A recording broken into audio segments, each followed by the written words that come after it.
Hi, I'm Diane Dayton with Cool Jazz Cafe. We're at the 26th annual Boscov's Berks Jazz Fest here in Reading, Pennsylvania. We are in the Crown and we're in the lobby area catching up with bassist Gerald Veasley. Thanks for taking time. It's always a pleasure, Diane. It's great to see you, and we always see you at all the midnight jams here and everywhere throughout the week. Yeah, it's great to be involved in the festival. There's always so much to do. There's so many venues, and I enjoy being a part of the late night jams because you never know what's going to happen after midnight, right? No, you don't, and it's always a good time. Now, you are also involved in programming a great club in Philadelphia. It's called South. You and your wife, Roxanne, do that, right? Yeah, we approached the Bynum brothers, who are really well known in the city of Philadelphia for great venues. The Zanzibar Blue, which is a legendary club that's no longer around, but they have several other venues. And the latest is South. And it's a very nice restaurant and jazz, they call it jazz parlor. Intimate, with great acoustics, awesome ambiance and food, and of course the music there is fabulous. So my wife and I, we bring in artists on Thursday nights.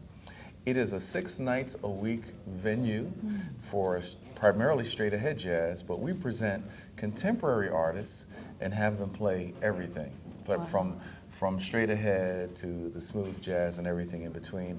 So far we've had folks like Jeff Lorber and Kirk Whalum and Gerald Albright and Mesa, Raul Madon, and coming up in these next few weeks we have my good friend Chuck Loeb is going to be there, and Brian Simpson, Althea Renee, my good buddy Nicolio. So it's a great venue for the kind of music that we love. And I also think that Joe McBride and Kenny Blake were just there That's recently right, too, Joe weren't they? McBride and Kenny Blake. It was great to bring them in because, of course, we go way back. And those are the kind of artists that we try to have at the venue. Folks who are known for their contemporary jazz, but who are much more diverse than just that, who can play Coltrane and play Miles Davis, as well as play those sort of R&B flavored hits as well.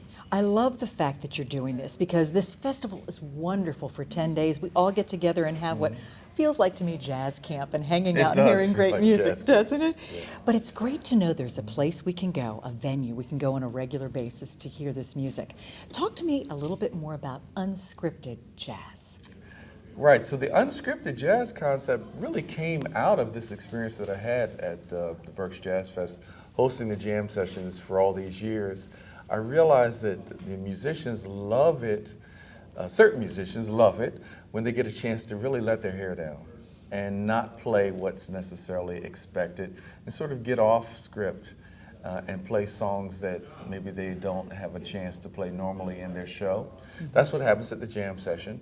And there's sort of that common language that musicians have learned through the years, where they know a Miles Davis song, or they know a Stevie Wonder song, and they know this kind of music. So I thought, wow, it'd be cool to include that in our Unscripted Jazz series at South, where the musicians like a Gerald Albright will play his hits, but he'll also play some straight ahead jazz that folks would be surprised that he knows. And of course, he's done some great straight ahead music as well.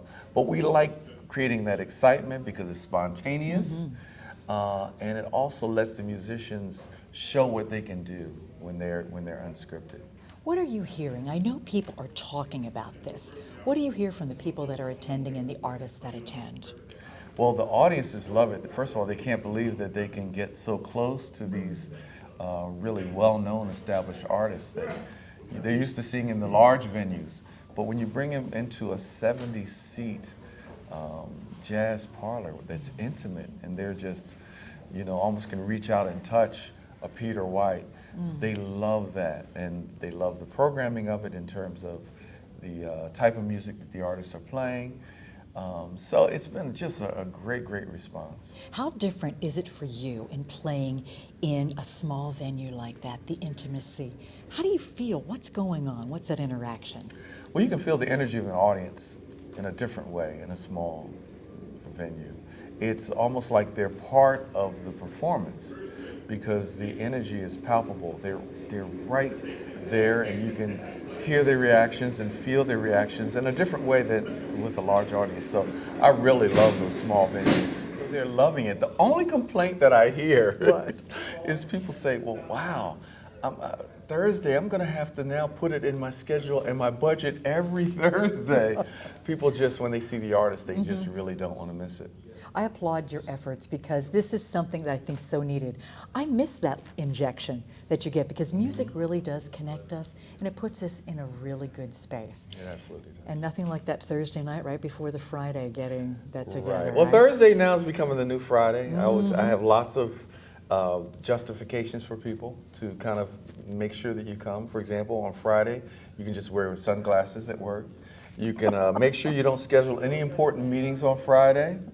Okay, if you're too tired, then just think differently about it. Imagine that, you know, that you won the Powerball and all of a sudden you'll have energy. I have lots of ways to kind of break down people who are not accustomed to going out on Thursdays. Thursdays is the new Friday. Well, you don't have to convince me, but that sounds really good. Any new projects you're working on you want to tease us with? Yeah, this is a record that I've been working on. It's been a labor of love now for quite a while, and we're getting close to getting it finished. It's a tribute to the sound of Philadelphia. It includes my good friend, Carol Riddick, who has really become like it's a great partnership between her and myself, voice and bass, and she's been with us at South too.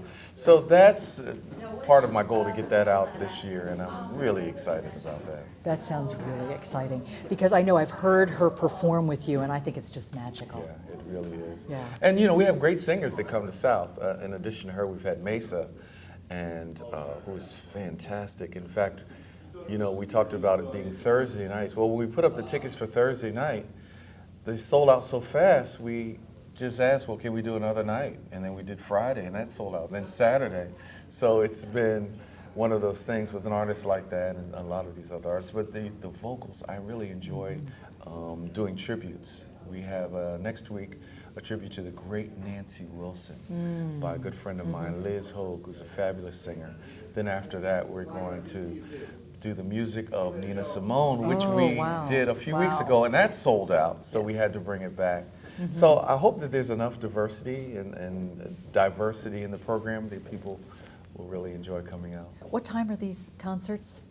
So the concerts are 7 and 9:30. Okay. And then we're moving towards an earlier time for the second show because it is a Thursday. So the Peter White show will actually be 7 and 9 p.m. So we're going to start moving those a little earlier. All right, so the only place you do the whole midnight thing is here, right?